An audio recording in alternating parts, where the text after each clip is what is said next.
All right, let's talk about differential gene expression in development. So, development is just the process of a multicellular organism starting off as a single cell and then going through a series of changes in successive forms that will eventually characterize its life cycle. So, we have three different processes we'll talk about today. Determination, that's going to be what determines the fate of a cell. So determination is going to be the cells which may receive signals to determine its eventual cell type. It's what's gonna happen to it when it grows up.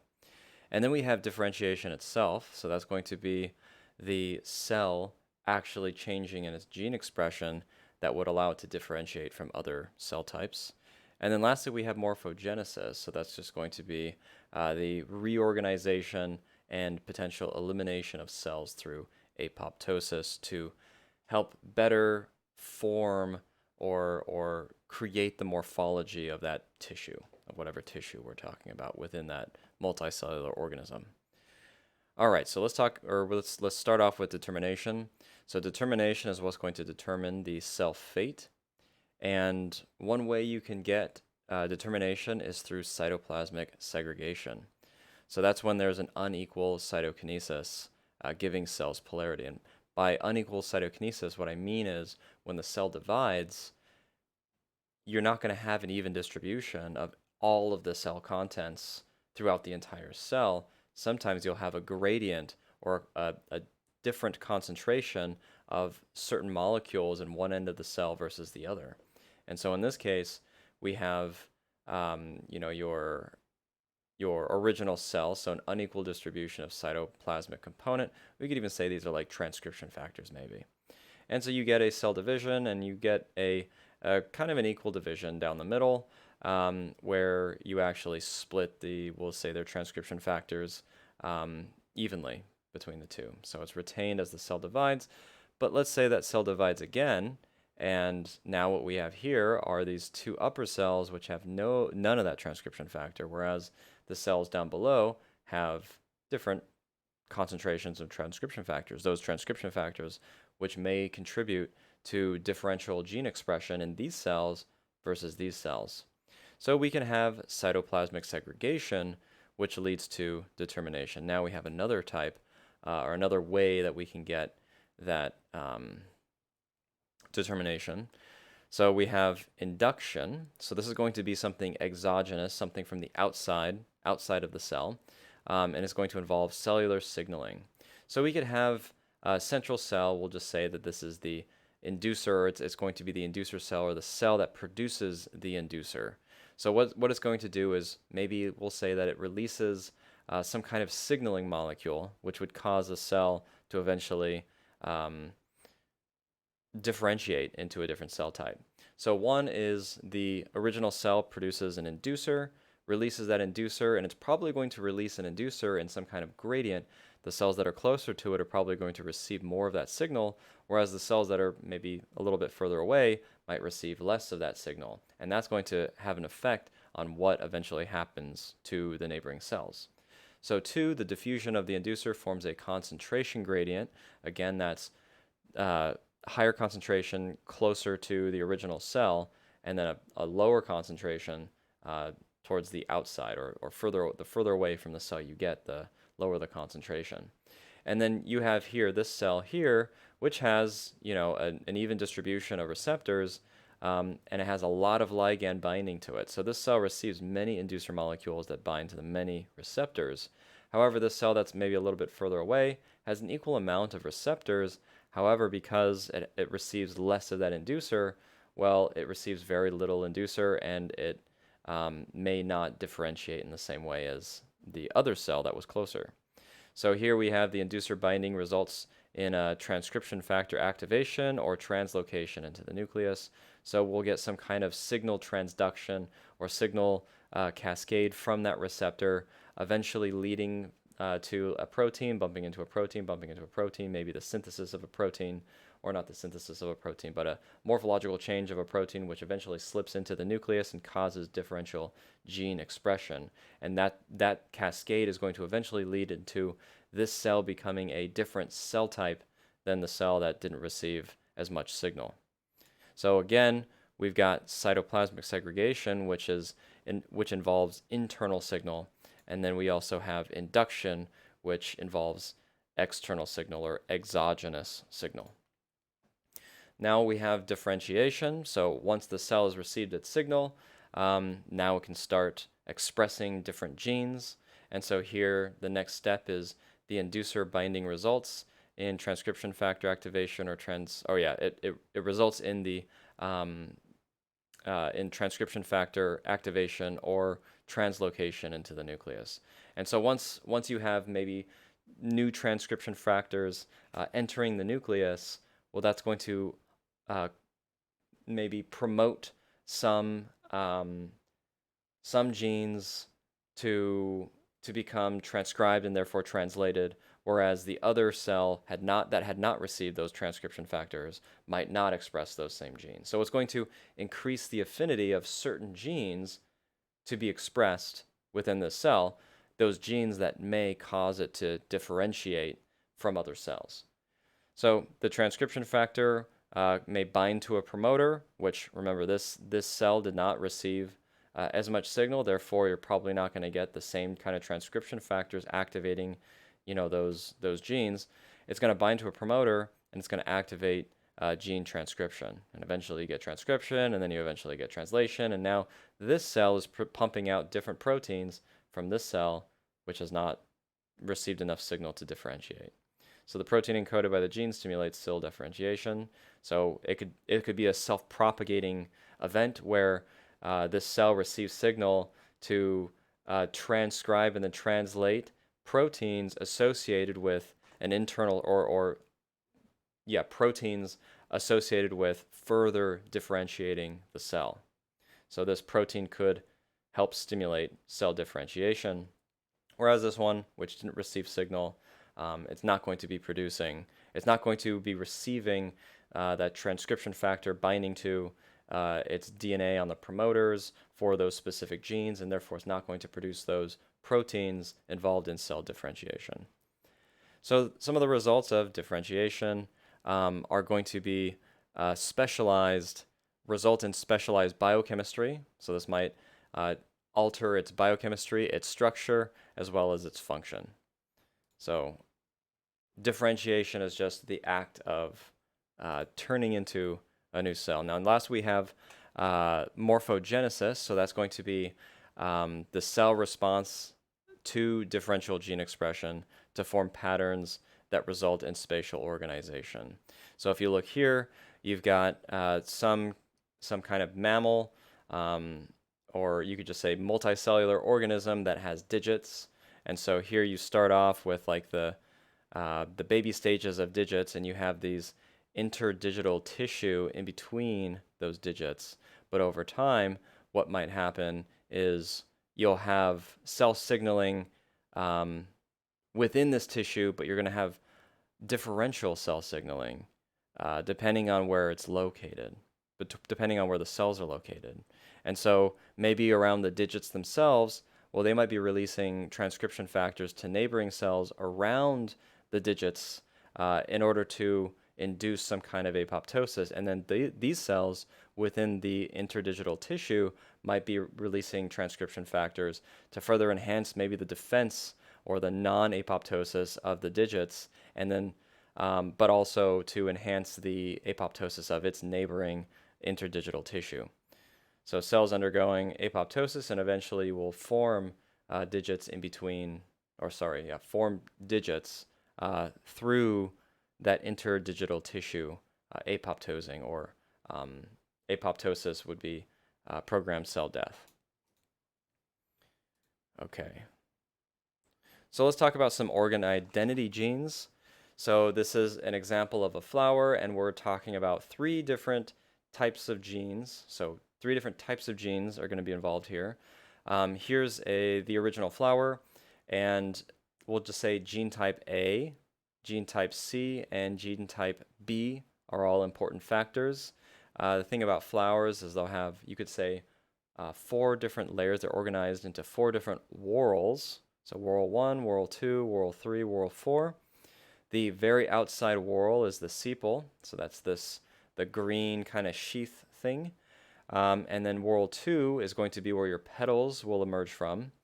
And then whorl 3, that's where you're going to have your stamens emerge from. So that's going to be you could say the male mating type, the organs that will eventually produce pollen, for example. And then lastly, whorl 4, which will be central, that's going to be your carpel, or you could say the female mating type organ. Now, in order to express your sepals, all you need is gene A.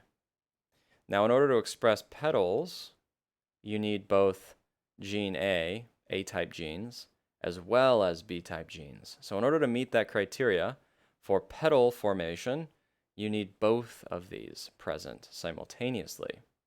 Now, in order for your carpels to develop, so that's on whorl 4, you need your C-type genes. So C-type genes, that's the only criteria. As long as you have your C-type genes, you're going to develop carpels. Now, in order to develop your stamen, or the male organ, you're going to need both C and B type genes. So now let's say you introduce a mutation to this flower and you remove all B type genes. What you're essentially going to do, because you're still producing A and you're still producing C, is you're only going to eliminate the petals and you're going to eliminate the stamens. So as a result of eliminating the B type genes, so mutation of class B, you'll get no petals, you'll get no stamens, and instead you actually get those whorls replaced by carpels and sepals. So what you'll have is, in whorl 1, you'll have sepals, in whorl 2, you'll get sepals, and then in whorl 3, you'll get carpels, and then whorl 4, you'll get carpels. So they're actually replaced. Now let's say, I don't know, you remove your type A genes. We'll remove type A, and so all you have are B and C. So you're going to meet the criteria for your carpel development. You're going to meet the criteria for your stamen development, but you're not going to meet the criteria because, remember, A is necessary for your sepal and your petal development. So as a result, what happens is, let's say you replace the A with C, and what you're going to get is on the very outside, you're going to actually make carpels, and then just inside of that, you're going to create stamen, and then you'll have stamens again, and then you'll eventually have carpels. So you can kind of see how this could be used as kind of like the central map. Let's just talk about another one. Let's say you remove C, the C-type genes. Well, what's going to happen is you're going to have all A and B. So you're going to meet the criteria for your sepals, and you're going to meet the criteria for your petals. And so what happens is you'll eventually create two layers. You'll have sepals, and you'll have two layers of petals, and then you'll have sepals again. So those are organ identity genes. Now let's talk about your Hox genes or your homeotic genes. And so what these are going to do is, kind of like we talked about earlier, these genes are going to spread in a gradient, inducing cells to undergo differential developmental programs. So here we have source cells, so these green cells, they're going to release, you could say, the homeotic genes in a gradient. So you're going to have a higher concentration around this blue area and a lower concentration around this white area, and zero concentration around this red area. So here, this is a chart showing the different thresholds you must meet in order to induce cell differentiation. So here you have on the y-axis the concentration of the morphogen, and then you could say on the x-axis you just have the spatial arrangement of cells, so the different layers of cells. So around 1, you're going to have a very high concentration of that morphogen being released, or the homeotic genes being released. And what that's going to do is it's going to cause a differentiation in that area. So the threshold for inducing the blue fate, so these cells will become blue, that are close by those source cells, the ones that are actually releasing that morphogen. Now, if you have a lower concentration, that's going to be the threshold for inducing the white fate. So you got the blue, which received a lot of cell signal, a high concentration of that cell signal, and then you have your white cells, or the cells that receive a moderate to low amount of cell signal, which will not differentiate into blue cells, but instead differentiate into white cells. And then you have the red cells, or the red fated cells, which receive no signal, we'll say. So the position of each cell is defined by the concentration of the morphogen. Now the thing is, when these blue cells receive that morphogen, for example, and as they start to differentiate, they might be releasing cell signal to their neighboring cells. So let's say we have a moderate amount of that initial signal being received by these potentially, or these destined to be white cells, and then you have these blue cells that are releasing a gradient of morphogen as well, or transcription factors. Well, that might enhance the differentiation of these cells. Maybe these cells require, two different cell signal, and what that's going to do, or having those two different concentrations of transcription factors may do, is allow for cells to, in a sense, identify where they're located relative to other cells. Now, these white cells might start to become white cells, and as a result, start releasing transcription factor to these neighboring red cells and these neighboring blue cells, maybe reinforcing their cell fate. And so, as a result of that gradient, your cells are kind of able to identify where they sit in the larger morphological sense relative to other cells. So let's talk about something a little bit more tangible.